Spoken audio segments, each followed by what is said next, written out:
No filter. Sometimes life just throws you an interesting thing to look at. This video, which is the River Trent as it flows through Rugeley, has no filter on it. This is exactly what it looked like. Early morning, winter's day, quiet, serene. It's tempting when we face the world to put on all kinds of masks. Some are more obvious. We might dress up, put our makeup on, wear a suit. If you're going for an interview, a suit is definitely the thing.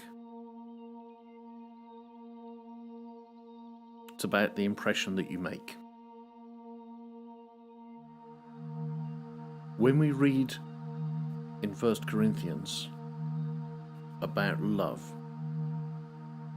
about the most excellent way,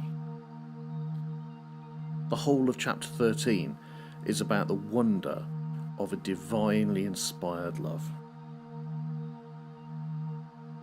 It keeps no record of wrongs.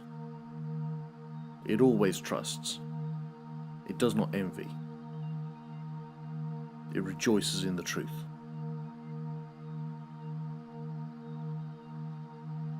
Paul says we see right now in a mirror an image that is not complete, is not resolved.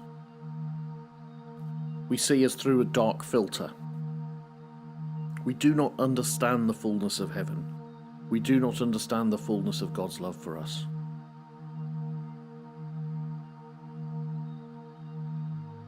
But we know that it's not the same way round when God looks at us.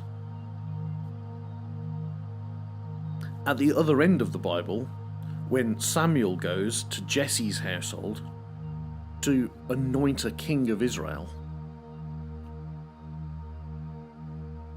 he rejects son after son who is upright and strong and capable of leading the people.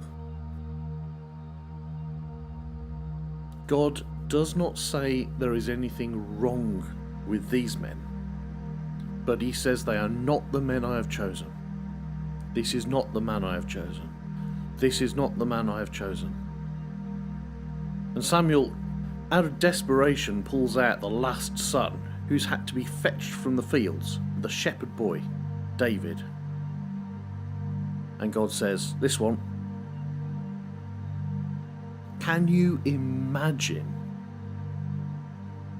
Jesse's incredulity? I have a family full of big strapping lads who are ready to go, and you pick Tiny. I mean, he's fierce, he's good with a sling, but he's no warrior.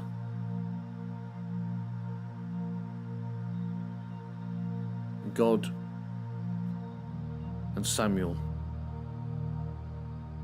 anoint that boy as king because God has not looked at the outward appearance as we do. Is he wearing a suit? Has she got makeup on? Do you think that shirt's a bit tight? He could do with losing a bit of timber. No. God has looked at the heart. Straight to the heart of the matter.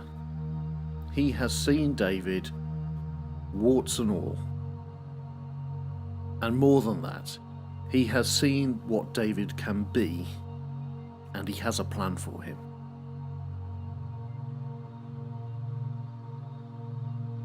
When Jesus teaches about prayer in the Gospels, and he gives us the Lord's Prayer, and he teaches people to go away to a quiet place and pray, and keep it simple, and keep it honest, and keep it open, he's doing the same thing. He's saying, don't get all dressed up.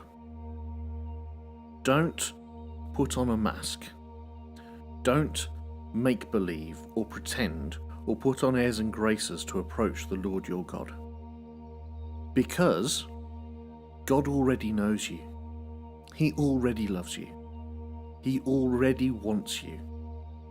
And He, above anybody you will ever encounter, believes this about you and knows this about you, even though He has seen you, has seen us, with no filter.